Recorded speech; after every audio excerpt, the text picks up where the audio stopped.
My dad sent me a text on Christmas Eve. It just said, "Thanks for existing. Don't come." I'd been the one covering all the basics, rent, groceries, bills, while living with my sister.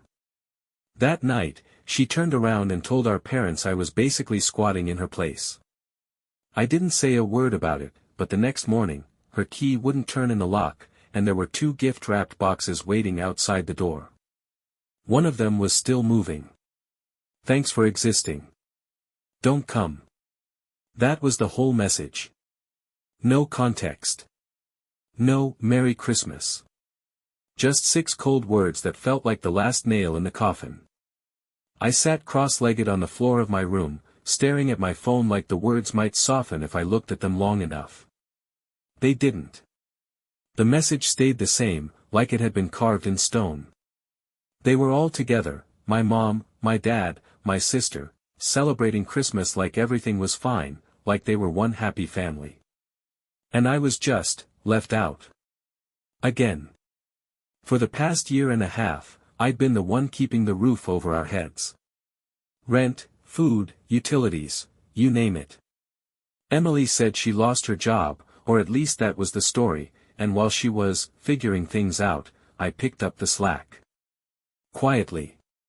Without a fuss. Because that's what family's supposed to do, right? That night, before she left for dinner at our parents' house, she barely said anything. Threw on her coat, fluffed her curls in the mirror like always, and paused at the door. "Oh, if they ask," I told them, "you're just kind of squatting here." She said it like she was reporting the weather. Calm. Matter of fact. "You know, since your name's not on the lease." I froze mid-dish, my hands still submerged in sudsy water. "You told them what?" I asked, not raising my voice, just stunned. She rolled her eyes. "Relax. It's not a big deal. I just didn't want them thinking I was letting you live here for free or something. It's just easier this way." "But I'm the one paying rent," I said, flat but clear. "Yeah, well, they don't need to know that." And with that, she walked out. I didn't call after her. Didn't send a follow-up text. Didn't explain myself. Instead, I just sat at the kitchen table and stared at the cheap string lights I'd taped up weeks earlier. Wondering how many more years I'd keep doing this, keep carrying people who'd already decided I didn't belong. By midnight, I'd made up my mind. I walked over to the hallway closet, pulled out the toolkit, and swapped the locks. No second guessing. No remorse. When I finally climbed into bed, the whole apartment felt different. Lighter. Still. Safe. Mine. For real, maybe for the first time ever. Then morning rolled around. It was 8:18 a.m. when I heard someone fumbling with the doorknob. Click. Mumbled curse. Another click. Nothing. Then came the knocking. Then pounding. And finally, quiet. I didn't open the door. But I left something behind for her, 2 boxes, wrapped neatly in festive paper, sitting side by side on the welcome mat. One was a medium-sized box, ribbon tied just right. The other was smaller. And it was moving. It had all started small, groceries here and there. Then rent. Then she asked if I could help with her student loans. Promised she'd pay me back soon. Then she lost her job. Again. I didn't push. I didn't ask for details. I just stepped up. Picked up extra shifts. Sold off my old laptop. Put travel plans on hold, skipped hobbies, even stopped dating. I kept telling myself it was temporary. That I was just being a good brother. But that, temporary, turned into routine. Routine became expectation. And that expectation eventually turned into silence. Because honestly, what do you even say to someone who lets you carry all their weight, then turns around and tells your parents you're crashing on their couch? I should have seen it coming. Emily's always known how to twist a story just right, just enough to make herself look like the victim and make me the problem. As kids, she could cry her way out of anything. As adults, she cried her way into people's wallets. Especially our parents. To them, she was the creative one. A little scattered, sure, but sweet. Mom used to laugh and say she meant well. Me?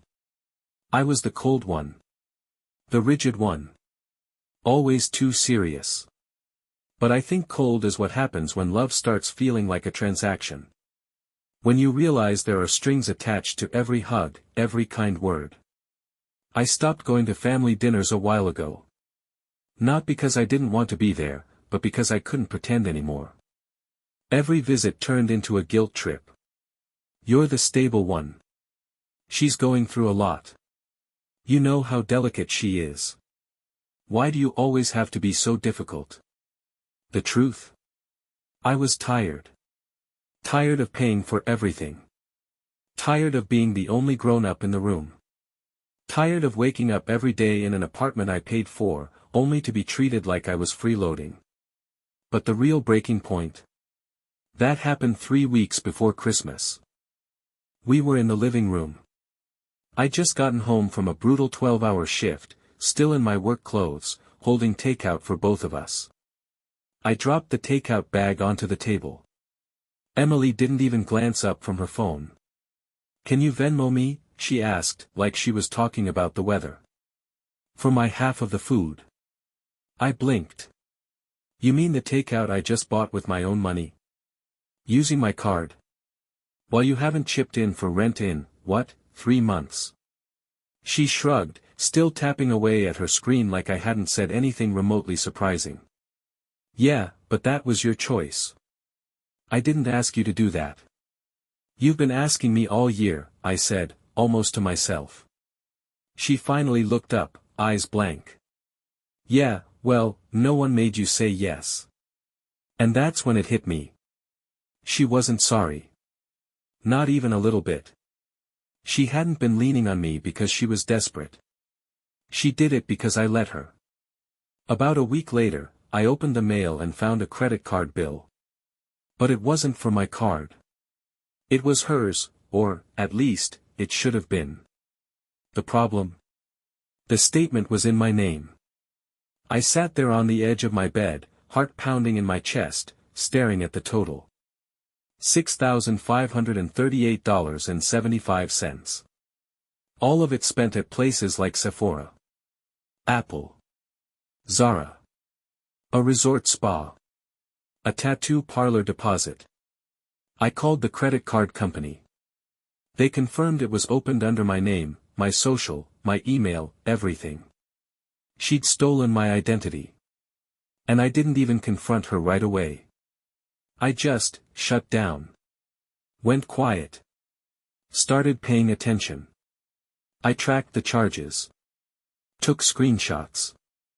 Watched her strut through the apartment in shiny new boots and an Apple Watch, laughing on FaceTime with her friends, talking trash about my dumb brother, while I was literally sitting 5 feet away. I'd planned to wait until New Year's. Maybe even let it roll into February. Let the tension build. Let it sting. But then Christmas came. And so did that message from Dad. "Thanks for existing. Don't come." And Emily? That night, glass of wine in hand, smirking like always, said, "I mean, you can't really expect them to treat you like family when you act like a tenant." Her voice went sharp. "You don't belong." So I changed the locks. I left her the gifts I'd already bought. Because I'm not heartless. And then I added one more. The second box. Inside it, a copy of the credit card statement, with her name scrawled across the top in red marker. And a flash drive, packed with audio files, recordings I'd made of her bragging to friends. In one, she actually laughed and said, "Honestly, he deserves it. He's like a bank with no overdraft fees. Why wouldn't I take advantage?" The box was still shaking slightly because of the phone I'd hidden inside, mine, set to vibrate in an endless loop from a scheduled alarm. I wanted her to feel what I'd felt for the past year. Off balance. Anxious. Unsteady. I was in the kitchen, reheating leftovers, when the pounding started. Not knocking, pounding, like someone was trying to take the door off its hinges. I wasn't surprised. What did surprise me was how calm I felt. I opened the door slowly. There she was, Emily.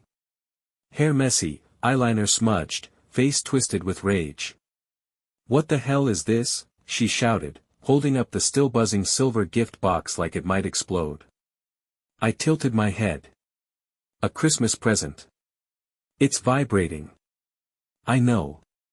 Did you put something in it? Did you open it?" I asked, like it was a genuine question. She opened her mouth to answer, then closed it again. "You should," I said, stepping aside. "Come in. Since, you don't have keys anymore." She pushed past me, dropped the box onto the coffee table, and yanked off the ribbon, already half undone. Ripped the lid open. And stared. No sound. Not even a breath. Inside, neatly arranged, were a stack of printed screenshots from her text threads, where she called me a freeloader and just a walking paycheck. A flash drive labeled for Dad, "Play this if you still have a spine." And a small sticky note, folded clean, with one line. "Your lease is up. Emotionally and otherwise." She turned toward me, eyes wide with fury. "You're heartless." "No," I said, voice even. "I'm just done." Right then, my phone started ringing. "Dad." I answered, hit speaker. "Son," he said. "What is going on? Your sister just showed us what you left her. That was cruel. What happened to family?" I let out a dry, tired laugh. "You mean the family that told me not to come to Christmas?" "That wasn't about you," he snapped. "You've been distant. Cold. You isolate yourself. You told me not to come," I cut in, calm but firm. "And I listened." Emily yanked the phone out of my hand. "Dad, he's gone completely insane. He changed the locks. He's stalking me. He planted." "Oh, come on," I said, taking the phone back. "Why don't you just tell him what's actually in the box?" There was a pause. "Dad," I continued, my voice steady now. "Do you know who's been using my name to open credit accounts? Do you know who ran up over $6,000 in debt, under my identity?" Silence. And then, finally, Dad spoke. "Is that true?" "No." Emily shouted, too fast. "She's lying," Emily said quickly. "He's just making this up to get attention." "Oh yeah?" I replied, folding my arms. "Then why does Capital One have your email tied to an account that's under my social security number? Why are there receipts from your favorite stores showing up under my name?" She had no answer. "And the best part?" I added, walking over to the shelf. I grabbed a small black speaker, held it up like a prize. "This." I hit play. Her voice filled the apartment, loud, clear, impossible to deny. "He's just so easy to manipulate. He always feels guilty. I could burn down the apartment and he'd still pay my phone bill." I watched the color drain from her face. She looked like someone had cut the power to her nervous system. "That's taken out of context," she muttered. "Oh really?" I raised an eyebrow. "What's the context of, 'he deserves to suffer'?" Dad was silent. She was silent. The whole damn world went still. And then, a knock. Soft. Out of place. Almost polite. I opened the door. It was Mom. And standing behind her, Jack. Emily's ex. Emily started to speak, but Jack cut her off. "I need to talk to you," he said, eyes locked on mine. "Both of you." His voice was shaking, but not from nerves. From anger. I just found out someone's been using my name, he said. 2 iPhones ordered last month. A hotel booked in Vegas. They just called me asking for payment. He turned to Emily. Was it you? She opened her mouth. Closed it. Opened it again. Why would I do that? Jack's gaze dropped to the coffee table. The flash drive. The printed screenshots. The glowing red speaker. I think you should leave, he said, voice like stone. What? She snapped. I'm staying here, Jack said, stepping into the apartment. My jaw tightened. What do you mean here? I mean, he said, turning toward me, if you'll let me crash for a few days. I think you and I have both been played by the same person. And maybe it's time we stop playing her game. Emily stared at him like he'd slapped her. You're siding with him? I'm done siding with liars, Jack said. She froze. Completely. No script. No tears. No backup plan. Just silence. Don't worry, I said, grabbing her coat from the back of the chair and tossing it toward the door. Your stuff's in the hallway. I paused, then added, right next to the trash. Feel free to guess which is which. She left. No yelling. No threats. No guilt trips. Just the sound of her footsteps echoing down the hall, and the elevator doors closing behind her. The next morning, my apartment was silent. But not the kind of silence that feels lonely. This one felt earned. I stood in the kitchen, mug of reheated coffee in hand, watching the steam spiral upward like it had nowhere better to be. I thought I might feel something, guilt, maybe. Or regret. But there was nothing. No tightness in my chest. No voices in my head second-guessing me. Just peace. Jack was still passed out on the couch, snoring under the blanket I'd tossed him the night before. He hadn't said much after Emily left. Just nodded once, muttered, finally, and knocked out. When he woke up, he saw my laptop open on the kitchen table and raised a brow. You're working already? I'm getting my money back, I said. He sat up, rubbing his face. What, like pressing charges? More than that. I turned the screen toward him. I'm making this official. Step 1, the claim. I'd already started putting the pieces together the night she walked out. Folders. Literal folders. Organized down to the hour. Credit card statements, IP login records, bank history, receipts, every charge she made under my name was accounted for. I submitted an identity theft report to the police and opened fraud cases with every financial institution involved. Capital One got back to me first. They flagged the account and kicked off a full investigation. By Friday, I got the email. You have been approved for full reimbursement. $6,538.75, back in my account. I leaned back in my chair and exhaled, really exhaled, for the first time in what felt like months. But I wasn't done. Step 2, the math. I opened a spreadsheet and started doing the numbers. 18 months of covering bills for 2 people. Rent, $9.60 a month. Utilities, about $190. Groceries, averaged $420. Random emergencies, anywhere from $110 to $520, depending on her crisis of the week. I scrolled and scrolled and scrolled. By the time I hit the bottom, my stomach turned. $17,995. And that didn't even count emotional damage. Or the nights I skipped dinner.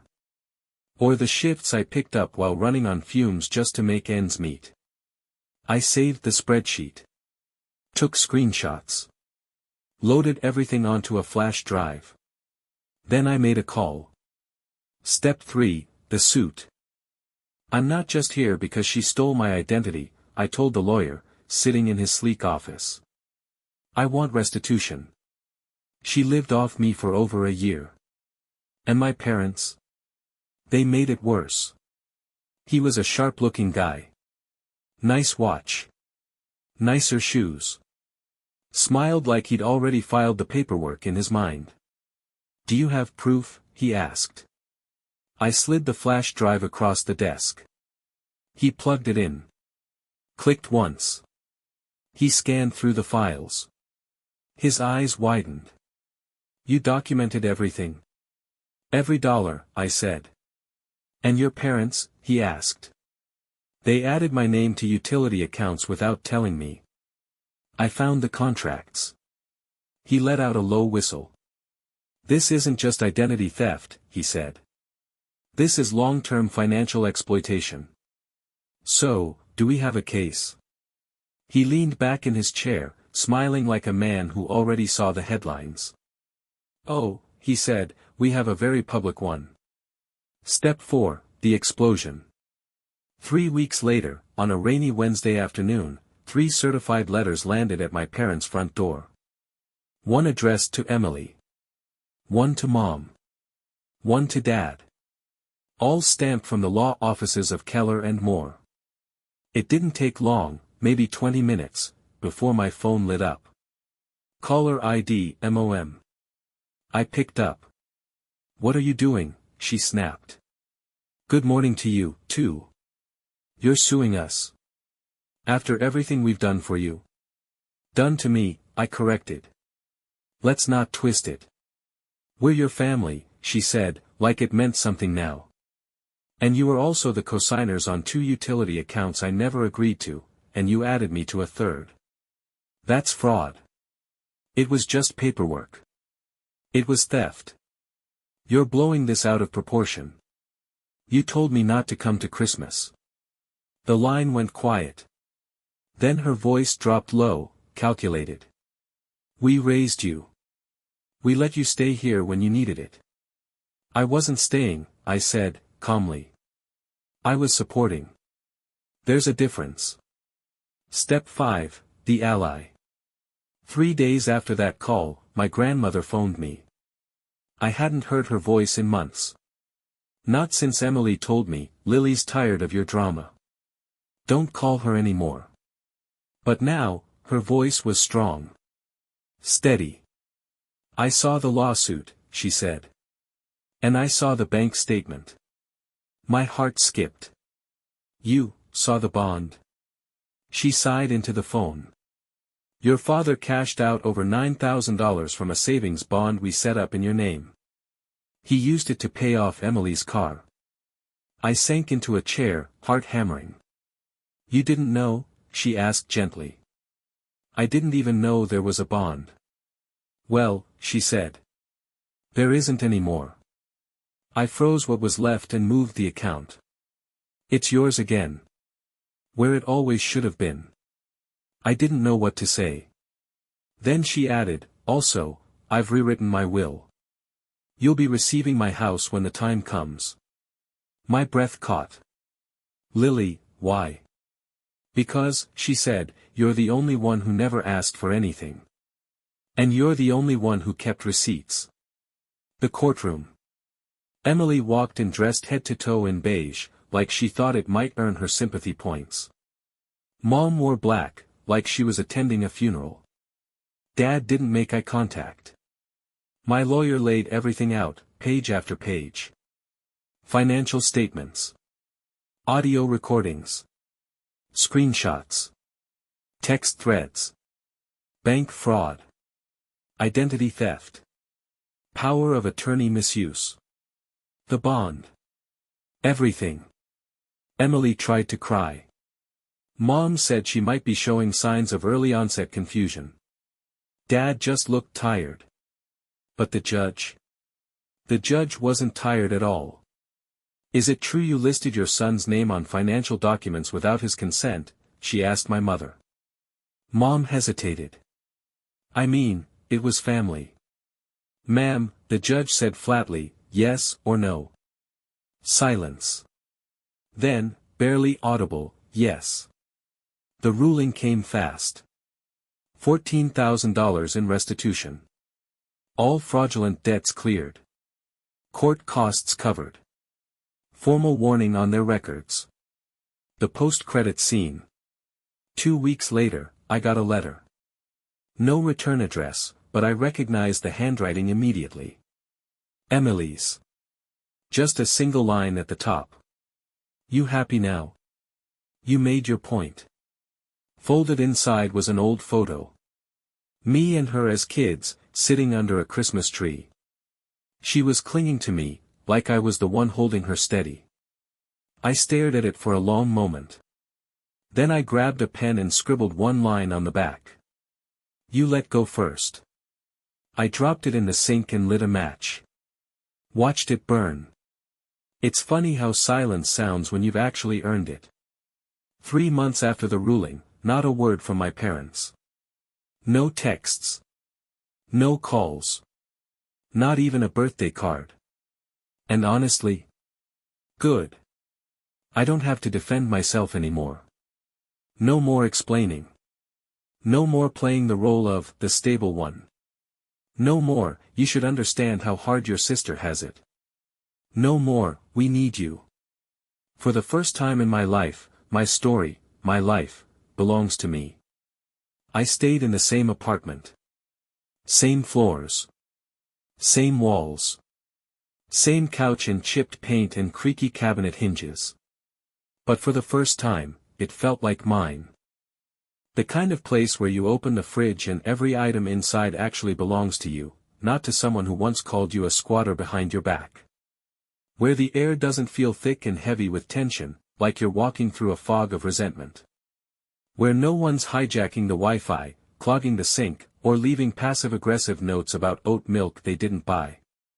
The furniture hadn't changed. The view from the window was the same. But the silence? That was new. And the peace? Strange. Quiet. Heavy in the best way. Powerful in its stillness. People sometimes ask me about the cost. Wasn't it hard? Didn't it feel cruel, to cut off your whole family like that? And my answer is always simple. It was necessary. I spent years trying to shrink myself to fit inside their comfort zones. Nodding through backhanded insults. Swallowing my pride. Writing checks instead of drawing lines. Letting them call me selfish for not giving them everything, even while they gave me nothing but guilt in return. You want to talk about cruelty? The real cruelty was how long I let it go on. The moment I stopped performing as the obedient son and the generous brother, I saw the truth for what it was. They didn't miss me. They missed what I gave them. The message. One afternoon in May, I opened my inbox to find an email from someone I didn't know. The subject line read, "Your sister isn't doing well." The sender was a woman named Alice, apparently one of Emily's old friends. The body of the message was short. Cold. She's couch hopping. Lost her job again. Says you ruined her life. Thought you'd want to know. I stared at the screen for a long time. Then I hit delete. Not because I didn't care. But because caring isn't the same thing as going back. The last encounter. I ran into my dad at a gas station. Total accident. We made eye contact across the pumps. He looked older. Smaller. Like a man who'd run out of excuses and didn't have a script to fall back on. He walked over slowly, not angry, not proud. Just, hollow. "You look good," he said. I nodded. He stared at the pavement. "You know your mother's still angry." I stayed quiet. "She says you ruined Christmas." I raised an eyebrow. "That's funny. She started it with 'Don't come.' All I did was listen." He sighed. "Family fights, son." "No," I said. "Families fight for each other. You fought for Emily. But you never once fought for me." He didn't say a word. Just stood there, like he was waiting for me to throw him a rope. I didn't. I got in my car and drove away. And it felt like peace. This wasn't revenge. This was freedom. Let me be clear, this was never about vengeance. It wasn't about punishing anyone or proving that I was right, though, let's be honest, I was. This was about letting go. Letting go of a version of love that came with terms and conditions. Letting go of the guilt that was never mine to carry. Letting go of the version of myself that was always begging to be seen, heard, valued. I didn't destroy my family. I just stopped destroying myself to keep them intact. People like Emily, people who take and twist and blame, they survive because others absorb the fallout. I stopped absorbing. And the whole machine came apart. Not because I broke it. But because I walked away. And for the first time in my life, real, deep, soul-level life, I felt alive. The unexpected closure. 2 weeks ago, I got a package in the mail. No return address. Inside, a single envelope. Inside that envelope, one photograph. It was me and Tracy, Emily's daughter from a few years back. She couldn't have been more than 4. Sitting on my shoulders, laughing, her tiny hands wrapped around my face like she was holding on for dear life. On the back of the photo, in messy handwriting. I'm sorry for how my mom treated you. Thank you for everything. Tracy. I stared at the words until they blurred. Still not sure how she got my address. Maybe Lily. Maybe fate. But that note. That one simple message. It made everything worth it. I keep that photo in the top drawer of my desk now. Not because it ties me to the past. But because it reminds me of something important. Walking away doesn't mean you stop loving. It just means you finally started loving yourself more. And that's not revenge. That's freedom.